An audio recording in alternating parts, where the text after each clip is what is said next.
Grabación, sí. Ya, ya.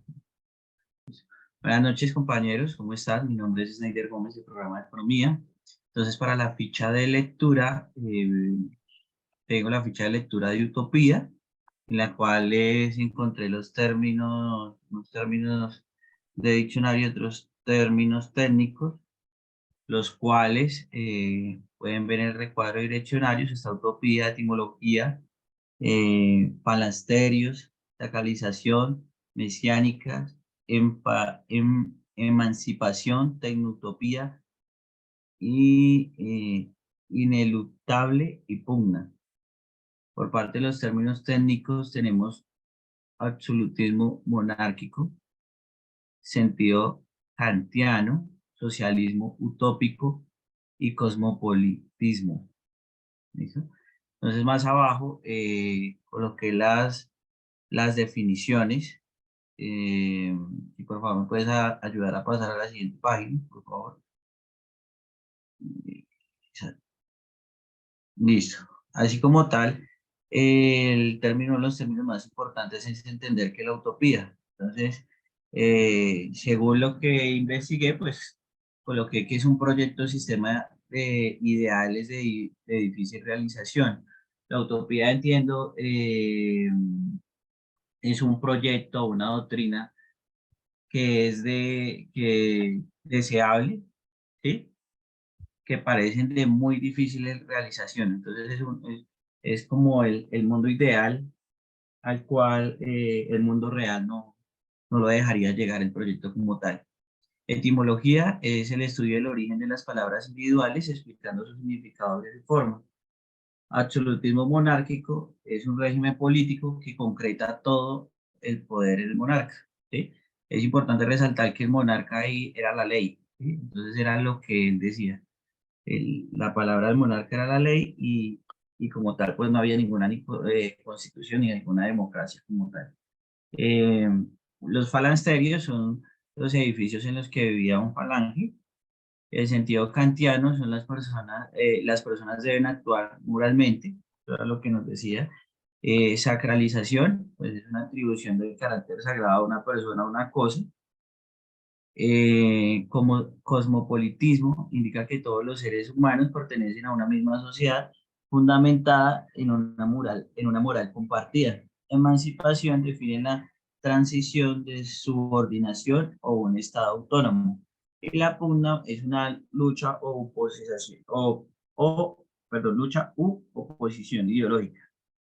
¿Listo? Pregunta central del capítulo. Lo que entendí la pregunta es que la utopía, la definición de la utopía, multitopía y, y como tal era eso. Entonces, en la hipótesis de la lectura, como nos decía nuestra compañera Jessica, entonces quise hacer como resaltar lo más importante de la lectura. Entonces, también pues con lo que más se centralizaba, que aparte que hablaba del capitalismo, también nos hablaba sobre el socialismo. Entonces, como la pregunta era como tal la utopía de izquierda, un mundo ideal. Entonces en la lectura que nos dice utopía, nos está indicando que, digamos, la utopía se puede ver en cualquier corriente económica, sea ortodoxa o, o también puede ser, pues digamos que se puede ver también en el capitalismo, en el socialismo, en el comunismo, ¿sí?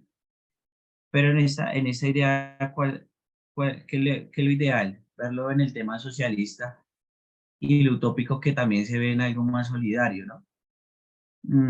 Entonces dice acá, el idealismo social quiere una construcción de una sociedad perfecta e igualitaria, sin preocupaciones por su metodología, la desigualdad y la situación actual de la economía. ¿Qué nos está diciendo esto? Que quiere llegar que tenemos que llegar a ser una sociedad sin, digamos, con un coeficiente de desigualdad muy bajo, o sea, ni siquiera muy bajo, tiene que ser totalmente igualitaria, que todos tengamos las oportunidades las mismas oportunidades, igualdad de oportunidades, ¿sí? Pero sin ver los problemas de la sociedad.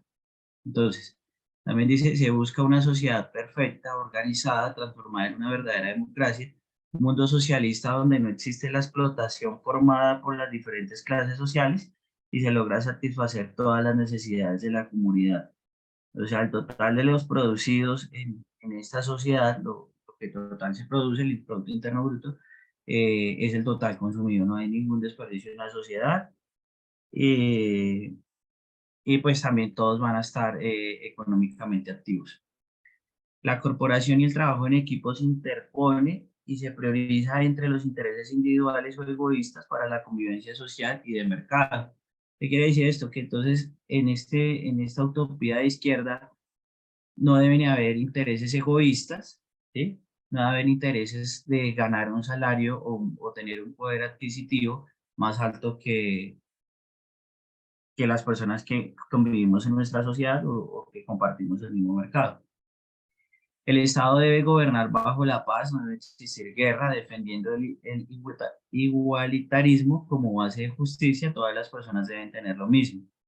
El idealismo se fundamenta a esta economía utópica por la creencia de una sociedad sin malicia, una sociedad perfecta en su armonía de justicia. Es decir, que en pocas palabras lo que estaba entendiendo es que o bueno, o lo que vamos a centralizar es que si hay una sociedad sin malicia, quiere decir que el gasto público hacia la guerra no debería de ser alto. El orden debería ser más para recordar las leyes que hay y que todos las estén siguiendo, siempre y cuando creamos que en la sociedad no existe la maldad, sino se pueden desobedecer leyes por ignorancia de las personas. ¿Sí? Pero entonces quiere decir que el gasto público para la guerra es muy bajo y pues se puede tener un gasto más alto para la educación. Sin embargo, tener una educación más alta no va a reflejar una adquisición más alta de sus ingresos. Esta clase de socialismo deja a un lado el materialismo, se proyecta y fundamenta la participación constante de la sociedad para el crecimiento económico y desarrollo personal de cada habitante, contemplando la paz total. Los autores de esta economía serán los trabajadores y los jóvenes que se están capacitando día a día para construir de manera eficiente a esta economía, brindando oportunidades igualitarias para toda la sociedad sin tener por presente capacidades intelectuales o experiencias que se puedan anteponer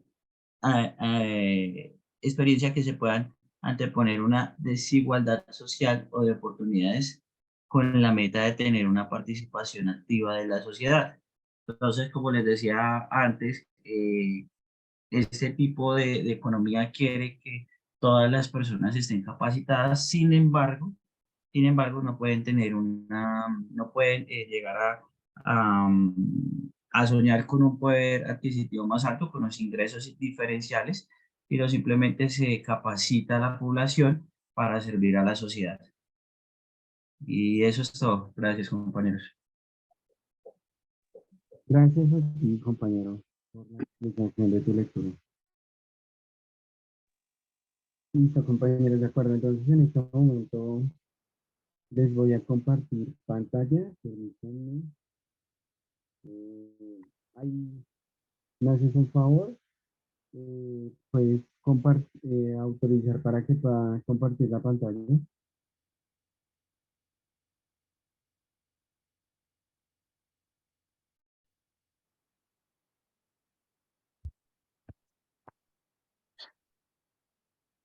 ¿Me confirman ahí? ¿Están viendo mi pantalla? Sí, Listo, compañeros, de acuerdo. Entonces, permítanme. Entonces, les comento. Bueno, la ficha de la lectura crítica que yo tenía era la ficha de lectura número 3 de parte de la otra economía, el trabajo emancipado. En el inventario de términos tenemos que los términos de diccionario, las palabras eh, que fueron buscadas sobre el diccionario son civilizatorio, homínido y la palabra ontopoiético. Los términos técnicos que me parecieron bastante llamativos para ponerlos aquí a cotación es la de teoría del valor del trabajo, la teoría del salario natural, la teoría de los costos comparados y la teoría de la plusvalía. Entonces ahora sí vamos a definir los términos técnicos.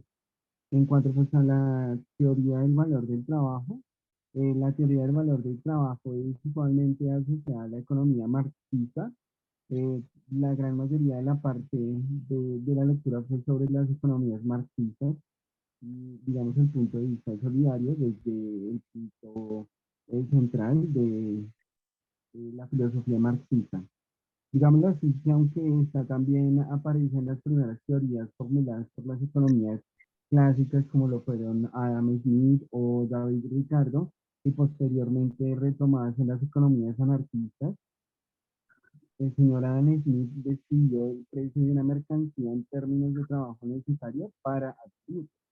Quiere decir que personifica el concepto de cuánto trabajo requirió para la obtención de un bien y como una herramienta. Por ejemplo, puede facilitar su adquisición. Entonces, más que todo, la teoría del valor es un elemento central de la teoría marxista que sostiene que la clase trabajadora es explotada bajo el capitalismo y asocia valor y precio. Karl Marx de pronto también, sin embargo, no se refiere a su propia teoría como teoría del trabajo-valor, sino más bien como la teoría del valor. También estaba la teoría del salario natural. La teoría del salario natural son la teoría de salarios de eficiencia que afirman que pues, la productividad del trabajador en una empresa está correlacionada positivamente con el salario. Es decir, que si los trabajadores también reciben un salario relativamente más alto, pueden ser más leales a la empresa a la que estén trabajando, pueden ser más laboriosos y trabajarán más duro para mantener, digamos, un puesto de trabajo fijo. Esa es la teoría del salario natural. Ya viene la teoría de los costos comparados, que ya es un poco diferente, que es de los costos comparativos, que también es conocida como la teoría de las ventajas comparativas. Esta fue formulada por el economista David Ricardo a comienzos del siglo XIX, en un escenario en el que no existía la visión del mundo globalizado, digamos, en donde los países no interactuaban por unos acuerdos regionales y de alcance planetario, pues, digamos, anclados en las relaciones y las normas del comercio internacional, como efectivamente ocurre hoy en día, ¿no? Pero entonces afirmamos que la teoría de los costos comparativos o los costos comparados se anticipó a los tiempos y hoy tiene más vigencia que nunca, ¿no? Es decir, que la teoría de los costos comparados va más ligada a lo que son las normas actuales del comercio internacional. Por último, pues tenemos la teoría de la plusvalía. La plusvalía es una parte de la producción que no se paga a los trabajadores, es decir, la parte que no se paga, como por ejemplo nosotros actualmente, los días o los meses que tienen 31 días, nosotros no nos pagan el día 31, directamente hasta el 30. El día 31 es un día de plusvalía, sino que parte de la ganancia del empleador, es decir, es una ganancia directamente que hace parte del PIB del empleador, que a nosotros nos emplea, por valga la redundancia. Esa es la diferencia entre el valor del producto total y el salario ganado por los trabajadores. Aquí Marx hizo una distinción entre los diferentes tipos de plusvalía que hay. Según esta teoría, el trabajador recibe, digamos, una menor remuneración de lo que produce realmente un trabajador. El trabajador, digamos, no se le paga por lo que produce, sino por el tiempo laborado. Es decir, ahí fue cuando se empezó a manejar el tema de no pagarle digamos, al empleado por su productividad, sino por la cantidad de tiempo utilizado para esa productividad. Entonces, de esta manera, la diferencia entre lo producido y su salario es lo que se define como la plusvalía y la ganancia adicional, que es la del empresario. Aquí ya vamos a la que es la pregunta central de este capítulo de texto, más que un texto es un capítulo, el capítulo 3, la emancipación del trabajo gracias a las teorías marxistas de economías solidarias en contra de las economías neoliberalistas, que son capitalistas. En cuanto pues, a la hipótesis de la lectura, le puse, digamos, un texto a mi microensayo, así como lo han hecho los otros compañeros, que en este caso, pues, el título sería La solidaridad según Marx y los neoliberalistas. Tenemos entonces que la hipótesis central, digamos, de esta lectura es que el socialismo comparte con la economía de solidaridad el principio de la propiedad colectiva y social de los medios de producción. ¿Qué quiere decir eso? Que con esta afirmación no pretendemos soslayar ni ocultar diferencias de concepción y estrategia. Como muchos deben saber, Marx en 1974 criticó duramente el proyecto cooperativista de los inicios del neoliberalismo, en donde lo personificó en la obra socialista francés de Pierre Joseph Proudhon. Y pues el principal punto de esa veniencia entre Marx y Proudhon. Proudhon fue uno de los grandes neoliberalistas que había en el mundo, y por extensión con las corrientes tanto del socialismo pequeño burgués como del socialismo de Estado de esa época.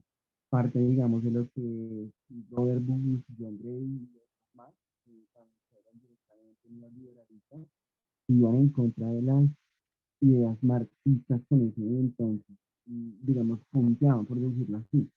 Digamos que radicaban el funcionamiento y aplicación de la ley y valor a partir de los principios formulados por el economista inglés David Ricardo, especialmente el concerniente a la distribución de los productos de trabajo social. En este dominio, tanto los críticos de Ricardo como las tendencias socialistas desde entonces de mediados del siglo XIX constataban una discrepancia flagrante entre el principio teórico y la realidad, es decir, de lo que había entre la teoría y de lo que estaba pasando en realidad, ¿no? Que el valor de cambio de un producto equivale, digamos, al tiempo del trabajo invertido en su producción, porque el salario no es igual al valor del producto trabajado. Ahí es donde se empezó a usar la teoría del salario, de lo que les estaba hablando anteriormente. Digamos que aquí surgen varias medidas prácticas a las estrategias que apartaron aún más a Marx de las otras corrientes socialistas, ¿no? Lo que fue el Banco del Pueblo, los bonos del trabajo, vemos que, digamos, que en el siglo XIX ya se habla un poco más de lo que fueron las economías solidarias, ¿no? En especial por lo del Banco del Pueblo y los bonos de trabajo. Las apelaciones, digamos, al Estado, lo que fueron los estados prusianos en el caso de los Bertis, para que garantice, digamos, un intercambio de mercancías, no por su trabajo, sino por su valor. ¿Cierto? Había un paralelo con la abolición de algunas competencias como mecanismos de manifestaciones de la ley de valores, y pues por supuesto sí se recuenta una política un poco más vasta, más grande en cuanto de las economías neoliberalistas y las economías marxistas. Bueno, más adelante, pues, en la arena de las batallas por las ideas, Marx se alzó victorioso en varias veces sobre Proudhon y todas las corrientes socialistas que antes se dieron, digamos, a Marx, ¿no? Una parte del desarrollo histórico que se habría cobrado una revancha y que fue una ironía de la historia, el decir del historiador polaco Isaac Luster en 1975, donde no se produjo el inevitable colapso del capitalismo, ¿no? El capitalismo comenzó a decaer, diferentes leyes para hacer la equidad de los trabajadores, y parte digamos, de la, de la lectura sobre la solidaridad habla también de esto, ¿no? De, el derrumbe del capitalismo y el inicio de la solidaridad entre los siglos XIX y los siglos XX. Aquí vienen varias preguntas, ¿no? Una de ellas es que entendió, según Marx, de las transformaciones revolucionarias de la sociedad, pues acaso ello invalidaba el principio revolucionario, porque empezaron, digamos, las revoluciones cubanas también. ¿En qué consistía este principio? Bueno, es un hecho cierto y objetivo, por ende verificable, que ese abandono proporcionó el contexto en el que ha venido surgiendo parte de la recuperación del proyecto que se llama cooperativista desde el 2008 y de las economías solidarias como su expresión teórica más amplia. Triunfó entonces Proudhon sobre Marx y no Marx sobre Proudhon, pues de hecho no. En este caso, pues sí sigue triunfando Marx sobre Proudhon, porque Marx va más atado hacia los trabajadores, mientras que Proudhon va más ligado hacia las empresas y a sobre seguir pagando salarios, no sobre el tiempo de producción, sino, digamos, no sobre la cantidad de producida, sino el tiempo que se gasta un trabajador en generar esa cantidad de producción. Bueno, ahí ya para terminar, les cuento que existieron unas connotaciones históricas actuales de dichos proyectos que son completamente diferentes a las del proyecto originario europeo de primeras mitades del siglo XIX en Inglaterra, Francia y Alemania, en los proyectos cooperativistas que comenzaron ya a forjarse desde el siglo XIX en Europa, para que después de eso se empezaran a adoptar en las economías solidarias como las conocemos hoy en día. Y ahí vienen las últimas dos preguntas. ¿Constituye la economía solidaria ese principio de solidaridad una alternativa universal y estable? ¿Puede llegar a construir una fuerza de oposición al capital capaz de sustituir al capitalismo a escala global? Y eso pues lo estamos viendo actualmente en las diferentes economías mundiales, en las economías, digamos, nacionales, internacionales, que son economías más que todo solidarias que buscan la equidad de género y la equidad, digamos, salariales entre los trabajadores y pues la cantidad de producción que es lo que más interesa. Listo, compañeros, muchísimas gracias por su atención.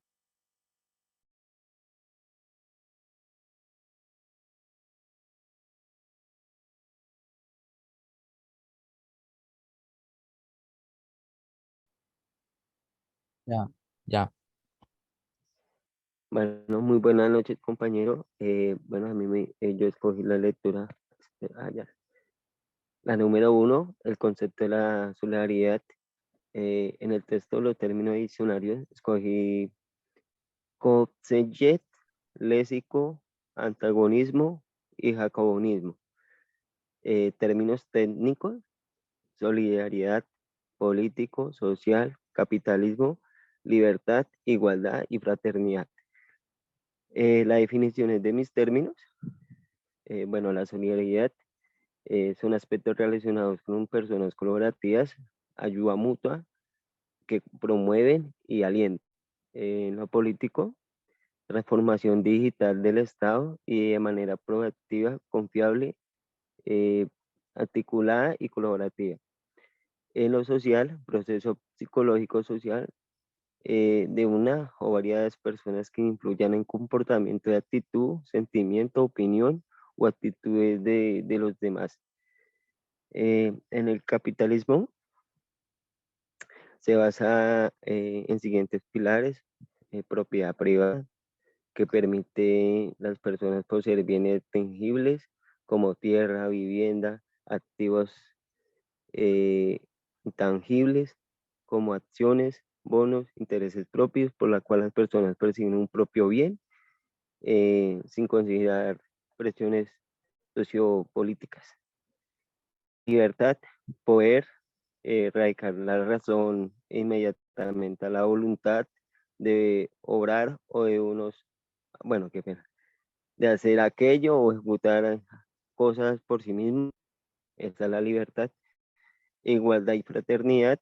La igualdad es ayuda a establecer leyes y resolver conflictos jurídicos legales, y la fraternidad potencia la inmunidad, tolerancia física y social de la supervivencia.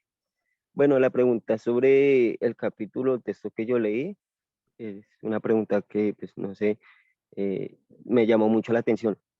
La igualdad en oportunidades ante la ley. Bueno, la igualdad de oportunidades al principio basado en la idea de una sociedad junta solo puede lograrse si todos tienen la misma posibilidad de acceder a un mismo bienestar social y su derecho que no inferiores a los otros grupos. Para ello se estableció mecanismos que prohíben la discriminación por motivos de raza, sexo, etnia, edad, religión o entidad sexual. Seguidamente, la igualdad es un término basado en la filosofía a buscar una sociedad justa que ofrezca la igualdad, oportunidades a todas las personas sin discriminación alguna. Este principio incluye ofrecer igualdad de derecho y igualdad de género. ofreciendo oportunidades a hombres y mujeres. Bueno, finalmente, en la actualidad existe amplia desigualdad ante la ley, ya que en muchas ocasiones el Estado vulnera los derechos de las personas dejando vacías jurídicas en sus normas, en razón que no se ampara los derechos y la igualdad en diversos casos específicos. Por ejemplo, la igualdad para hacer hacer un buen trabajo, vivienda, educación superior, salud, entre otras. Gracias, muchachos. Gracias a ti, compañero. Muchas gracias. Bueno, ¿alguna pregunta, duda, inquietud? No, mira, no, la verdad no. No, está todo clarísimo. Vale, muchísimas gracias. Espero que pues, hayan entendido un poco, ¿no?